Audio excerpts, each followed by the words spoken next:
जो एक तरीका होता है प्रजातंत्र में, सरकार के पास ही फरियाद होती है। मार्च 2015 में हम प्रधानमंत्री जी के पास अपनी फरियाद लेके गए थे, पूरे देश का जाट समाज। संजीव बालियान जी हमारे साथ थे, तमाम सांसद हमारे साथ थे, और अमन सिंह जी ने बताया उनके शब्द।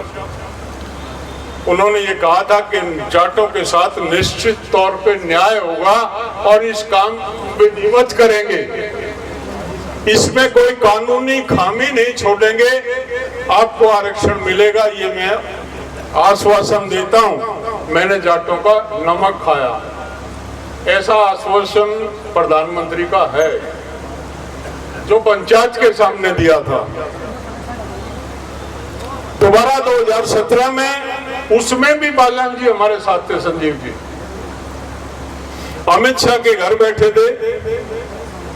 अमित शाह ने कहा जाटों को आरक्षण मिलेगा, वायदा करता हूं मेरी मूंछ का बाल ले जाओ।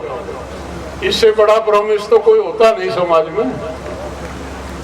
मूंछ के बाल की कीमत समझी जाती है ना। अब हमें क्या पता उनकी मूंछ कैसी है, लेकिन उन्होंने कहा था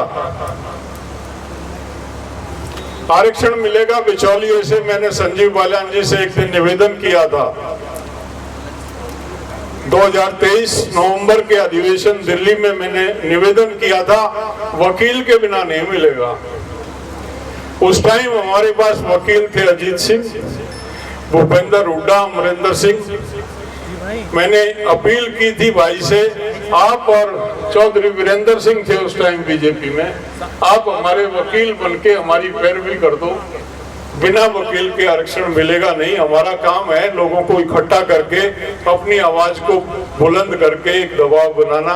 आगे का काम जो है वो बीच में नेता करते हैं जो दल से संबंधित होते हैं। तो बालियान जी के माध्यम से मैं निवेदन करना चाहता हूँ, एक दफे याद तो दिला दें यार, मूंछ का बाढ़ दे रखा, नमक का वायदा कर रखा, मेरी बिरादरी मुझे घेरती है। वो करें ना करें वो तो उनकी इच्छा पे है, लेकिन याद दिलाने का काम करेंगे आप। उनको जब भी मिलेंगे इस बात को याद दिलाएं, उतने में ही हमारे मान लेंगे, हमें मिले या ना मिले। आप ये काम कर दे, हम मान लेंगे भाई ने हमारा काम कर दिया, याद दिला दो, उसके भूल गए हम बड़े आदमी हैं। तो ये स्थिति आरक्षण की है। सरकारें दो ही बातों से डरती हैं, या तो हमारे वकील तगड़े हों या हम इलाज करना जानते हों। इलाज में तो आजकल हम कहीं और ही घूम रहे हैं, वो हमारे बस की है नहीं। मैं वो अपील भी नहीं करूंगा आपसे, नेताओं पे ही दबाव बना लो तो शायद कुछ हो जाएगा। मैं दिन में तारे नहीं देखता हूं, मुझे वास्तविकता का पता है कि हालात क्या है। ना हमने मुद्दा छोड़ा, कई कह रहे थे बहुत साल के बाद मीटिंग हुई है,